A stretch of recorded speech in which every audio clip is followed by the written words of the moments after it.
Few men have virtue to withstand the highest bidder. George Washington in a letter to Major General Robert Howe.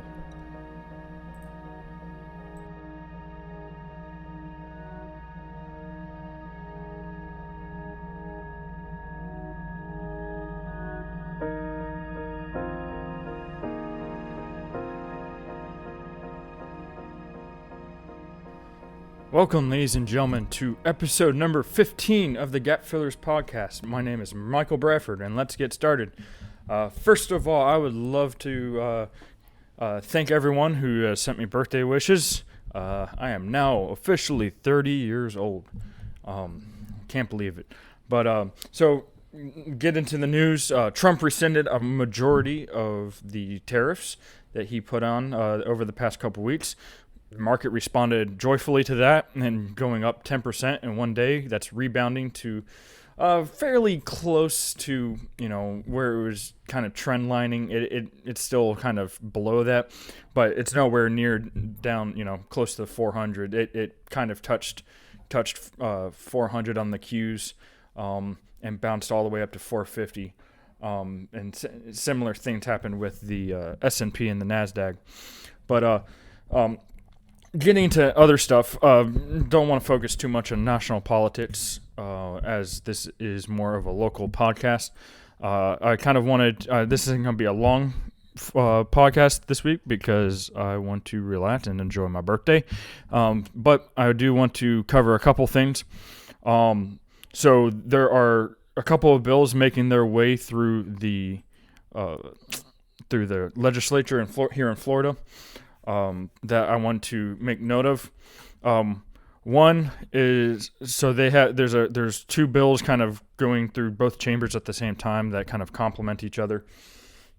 And once they pass one, they'll go to the other and kind of do their thing where they make revisions and all that. But one is the let's see here. It's the no, that's not the one I was looking for. Sorry, excuse me. All right, so Senate Bill 92. It's called, the motor vehicle safety is the topic. This is going to be labeled the Lilly-Globach Act. If it passes, which it kind of looks like it is going to. I don't really want it to pass. This bill would do two things. One, it would make mandatory front plates in the state of Florida.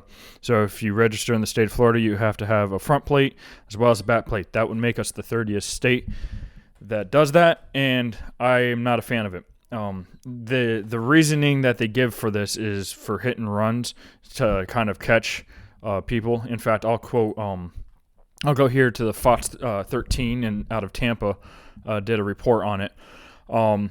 I'll quote this a little bit, and so it's being named after a 13-year-old who was killed in a hit and run, Lilly-Globach, in 2022 by a driver, but he was caught and is now serving 15 years for leaving the scene. So he committed a felony and left the scene and was caught. Now this is being introduced by a Republican. Let's see here. It's Let's see. It is by Gruters that has introduced this. He points out that only 12.5% of hit and run crashes, this is a quote, were actually resulting in charges in 2023. This is a little bit misleading because this could be a form of, okay, this was classified as a hit and run, and then they did more depth into it, like they did they could have done something else where it doesn't add up to the topic, so they classify as a hit and run, and then they find it wasn't actually a hit and run. It could be, I don't know, something like a mistake or something, I don't know, something like that. So not all I don't depend on that 100% the way that phrased it. The bill would require, this is the second thing, it would also require repair shops to ask police for police reports before they do repairs. And if there's not, they have to report the repair to the FDL, that's a government agency in Florida, FDLE database. and this will be, so you would be able to track that person down, which I understand. This sounds like a good thing, right? The most government laws are that way. However, they add just another layer of bureaucracy to the state is really what happens. And I'm not a fan of giving more surveillance apparatuses to the state, especially in this form. Now, I despise hit and run drivers. I think they're the scum of society. However, people getting insurance at random times and getting out of tickets but not having technically insurance, that's more of a thing. And there's almost always an underlying crime behind why people hit and run.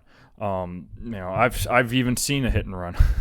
Me and a buddy a while back had kind of tailed somebody who did a hit and run, and reported them to the police. So I kind of know what I'm talking about, but at the same time, I don't want the idea of putting the plates on the front of the car is dumb. Now, beyond, let's see how to put this. I don't want people to be able to identify me all the time, everywhere. It's why don't you go around with your name plastered all over? It's I don't want to be identifiable at times, and so, and even if I'm doing nothing wrong, now this kind of pairs with a similar bill that is looking at being passed. So it looks like that one's going to be passed here. It passed out of the Senate. With unanimous votes out of their committees, so it's going to be voted on in the Senate here coming up. It's been placed on the calendar for its second reading for coming up on Tuesday. So the special order is coming up on April 15th. And so they're looking to get it through and send it to the House. Now, the House bill doesn't do the second plate thing. However, it also does the police report aspect. I'm not a fan of either of these. This will kind of affect smaller shops that may or may not have the manpower, so on and so on. Like all red tape regulation, they have their place, they have their reasons.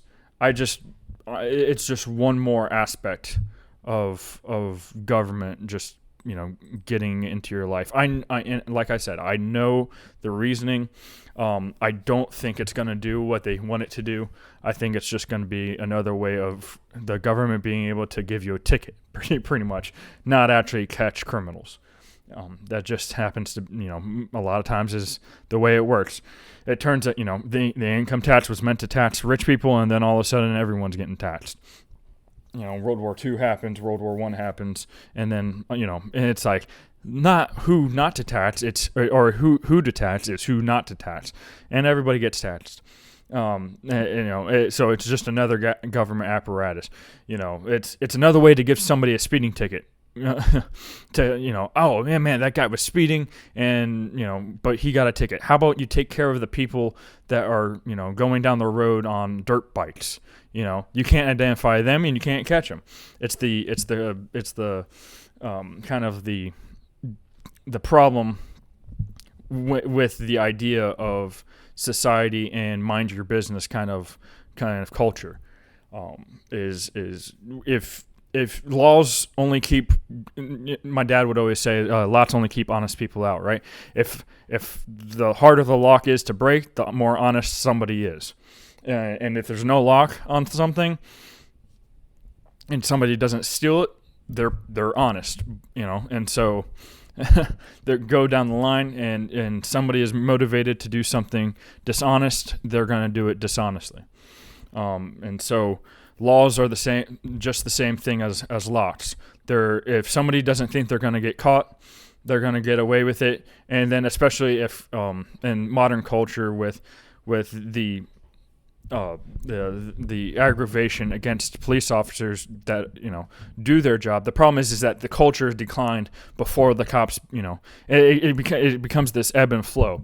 Now, law enforcement has always had its bad people in it.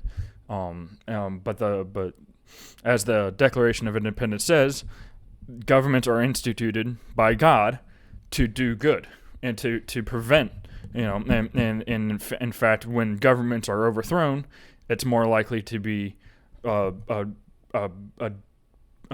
bad thing for good people, for honest people, because good people don't need government.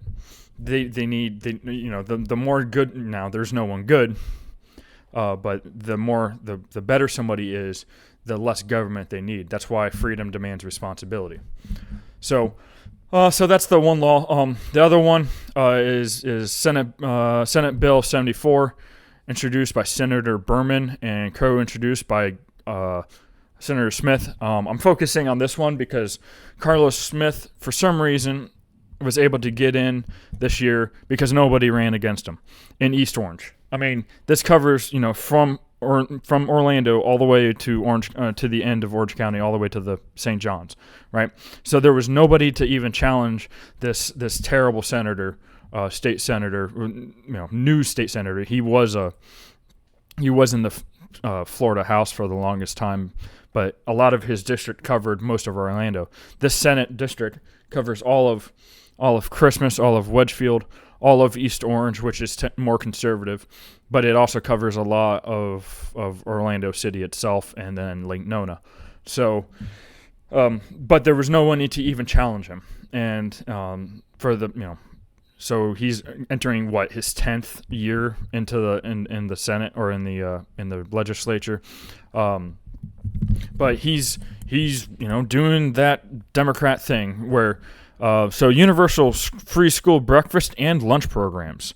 This would require the Department of Agriculture and Consumer Services, subject to appropriation of funds by the legislature, to establish and operate a program to provide universal free school breakfast and lunch meals to all public school students. All right, so this, just another thing where parents are no longer responsible for their kids. You are.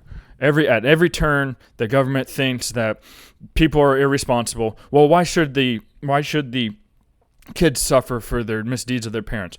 Well, this is a perpetual problem in culture, right? You have kids having kids and not taking care of them, and then the government steps in, and then the parents back off more, and the government steps in more. This is the end. Or this is actually really the beginning of the slippery slope of your kids don't belong to you; they belong to society. And that society in particular is corrupt and broken. And sooner or later, you'll have cases like in Montana, where the CPS wants to take their kids because they're trans, and these parents are no longer responsible for their kids. Okay, growing up, I got a bologna and cheese sandwich or peanut butter and jelly every day. I never went without. I was always kind of a little hungry because I was a grown boy and wanted more. But all in all, I was never without, not even in the slightest. And my parents never really made a whole lot, and so the idea that the government has to pay for everybody's kids. It's not like, you apply for this voucher program, you're in a foster program or you're in this. No, it's everybody's kids. This the bill doesn't specify between, whether the parents are eligible for food stamps or not, So at the end of the day, and let's just do everybody's kids. Okay, well then why not do their dinners too? Oh, in fact, the parents can't take care of themselves, and so that creates a bad environment. So why don't just give everybody food? There's no end to this. It comes from a theory, the theory of good things, right?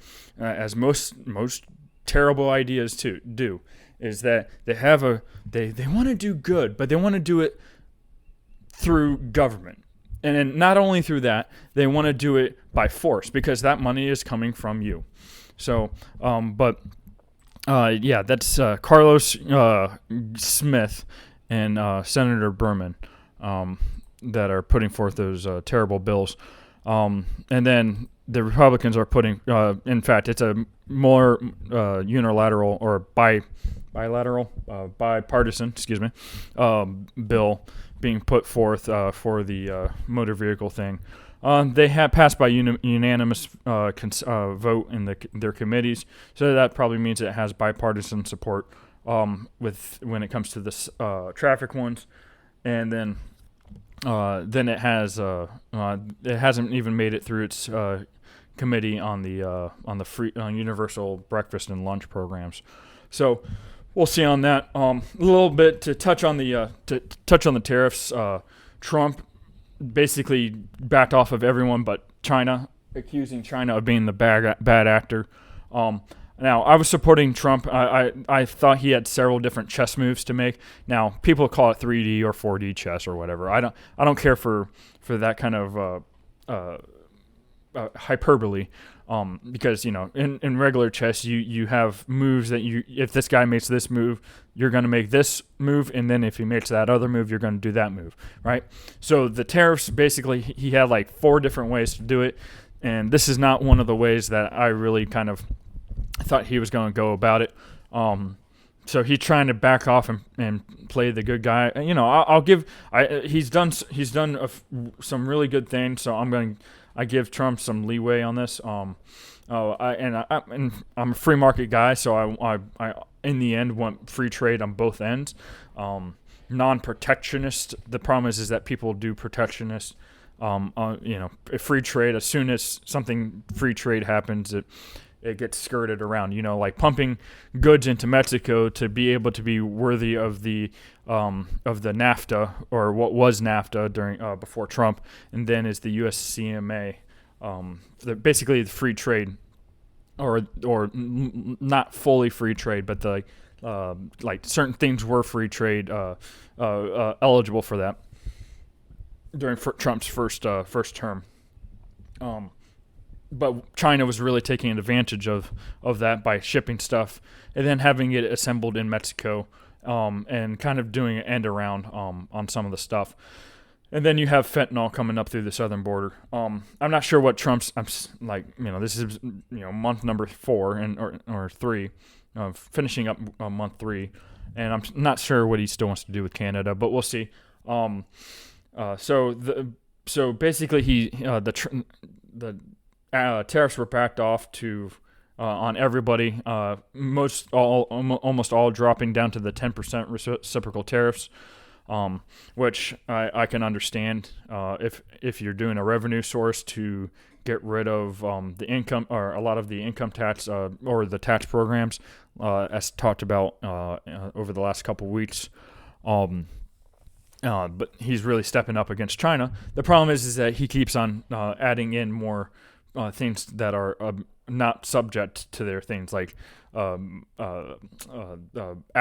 iPhones and stuff like that are not subject to that. Well, part of the reason we wanted to get the iPhones out of there were semiconductors and stuff like that. So it's a little fishy with the Apple thing, but it still remains to be seen. And you don't have the midterms till late next year, so Trump really still has about 6 months before the squishy Republicans become almost immovable and trying to the 10 people that end up being terrified of losing their the districts. Either you got there's this rule: if you're gonna do something wrong, do it 100%, right? So if you're gonna do something that's risky, you can't just semi do it and then you gotta go with a full game plan and stick with it through the hard stuff. And if you come out on the good, it ends up good. If it comes out bad, that's when you back off. But the initial shock factor is probably not the time to back off unless that was the original plan to begin with. The problem is that in a democracy, or in a republic even, you can't really tell your people exactly what you're doing, because then everybody knows, right? So it all comes down to who do you trust. in that form. If you're their enemy, if you're their political opposition, you're always not going to trust that person. So you think they're just dumb. And if you are their political supporter, even if they don't know what they're doing, you're going to say, see, he knows what he's doing. This was the plan all along. It remains to be seen. It's a big poker move because nobody can know what you're actually doing behind closed doors, or you have to deal with leaks and all that. But all right, ladies and gentlemen, I appreciate you joining me for this shorter episode. If you want to support the podcast, follow me on Facebook and X. It's Gapfillers 1776 on X and Gapfillers Podcast on Facebook. Subscribe on YouTube and hit the bell for notifications. Also on Spotify, same thing. This will allow you to never miss a podcast. I appreciate you joining me this week, and remember, freedom demands responsibility. And have a good one.